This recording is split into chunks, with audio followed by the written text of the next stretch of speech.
dekati istrinya pun nggak sembarangan. Malam dia berhajat, dia dekati istrinya, dia pakai adab, pakai moral, pakai akhlak, dia ikuti Rasul, ambil wudhu dulu, kemudian baca doa yang diajarkan Rasul. Itu kalau dia mau dekati istrinya. Deket ini kan udah paham lah, kan nggak mesti ku jelaskan, kita kan udah sama-sama dewasa,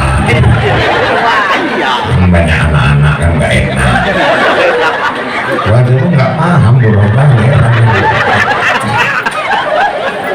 Kalau deketi malam nggak mungkin blender cabai.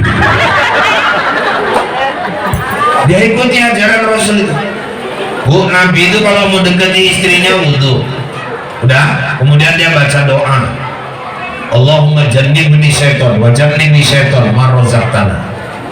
Ada moralnya, ada akhlaknya, ada adabnya. Nanti coba dikaji di fikih keluarga, dibaca bukunya, di situ ada tuntunannya semua. Nggak sembarangan. Itulah kalau orang paham agama. Karena ketika suami istri berhubungan, maaf, terjadi pembuahan, akan lahir bayinya itu. Kalau nanti lahir bayi dari hasil hubungan yang tidak ada nilai-nilai syar'inya, macam mana mau anak soleh? Nggak sembarangan. Nah itu saya mau kasih sedikit rahasia sama ibu, tapi ibu jangan bilang siapa-siapa, ini kita aja.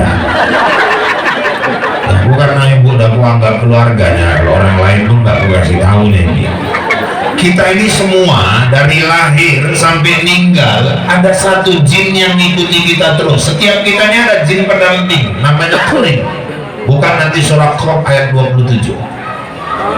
Dari kita lahir sampai mati kemanapun kita dia ikut. Suara kita dia bisa tiru, gaya kita dia bisa tiru. Makanya kalau ada orang pergi ke dukun, ini rahasia dukun saya buka ini. Soalnya kalau saya buka pun dukun-dukun marah. Tapi nggak apa-apa supaya umat jangan dibodoh-bodohin. Assalamualaikum Mbak. Waalaikumsalam. Masuk Mbak, duduk. Masalah lakimu? Iya Mbak. Udah 3 bulan nggak pulang. Loh, Mbak kok tahu? Ya, tahu, aku semua tentang kau udah tahu. Kalau dukun kan ketawanya gitu. Itu suamimu itu ada main sama janda menciri.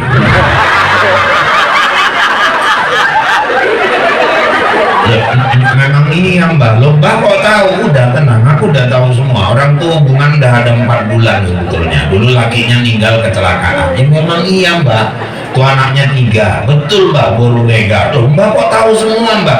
Ustaz, saya belum cerita sama dukunnya. Lah kok dukunnya bisa tahu semua? Macam mana dia nggak tahu? Orang permainan jin. Jin Qarin yang dampingi dia sudah dialog sama jin Qarin yang dampingi ibu. Karena dia lakukan tirakat-tirakat khusus, dia bisa komunikasi sama jinnya. Maka permainan jin.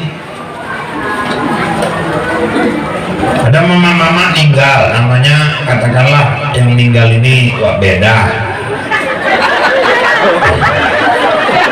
Walaupun ada kesamaan nama dan peristiwa, cerita ini fiktif belaka. Wah beda jangan marah. Wah beda ini gantung diri di pohon lengkuas, meninggal dia. Dah jam 3 sore dikuburkan. Malam rupanya walegino sama walegiman ronda. Rupanya waktu ronda jam 1 malam dua-dua kebelit kencing. Pigilah ke bawah pohon gori, kencinglah orang tuh 2. Kencing pun berjamaah di luar.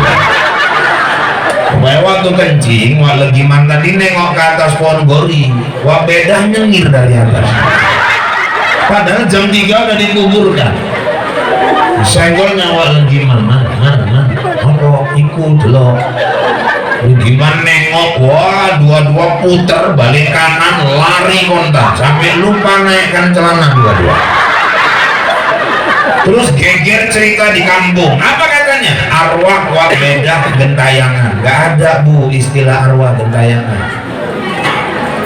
Semua orang ketika meninggal tempatnya udah jelas. Ini jasad ini semua ini dari tanah baliknya ke tanah, masuklah ke kubur. Ruh dari Allah pulang kepada Allah, diletakkan di satu alam yang namanya barzah. Nggak mungkin dia gentayangan lagi. Tapi kami nampak Pak, saya nggak bantah itu. Tapi itu bukan arwah. Orang Bapak nggak nengok, aku pun nggak pingin nengok.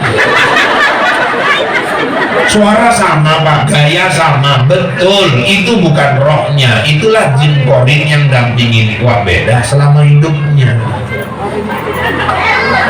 Jadi apa hubungannya sama suami istri yang berhubungan tadi? Kalau suami berhajat kepada istrinya, mereka mau berhubungan malam, maaf ibu-ibu, mereka tidak pakai adab, tidak pakai moral, nggak dibacanya doa yang diajarkan Nabi, itu jin korin pendampingnya ikut campur di situ. Macam mana mau lahir keturunan soleh-soleh? Kalau kita baca doa itu, jin korin itu keluar dari tempat itu. Oh, jadi baca doa ya Pak? Baca doa. Allahumma jannibni syaitan wa jannibi syaitan. Iya, saya ceramah gini di Batang Serangan ada yang nyaut, mana sempat doa lagi. Doa sehari saja kok nggak sempat lagi. Sudah kebelet kali heran namanya.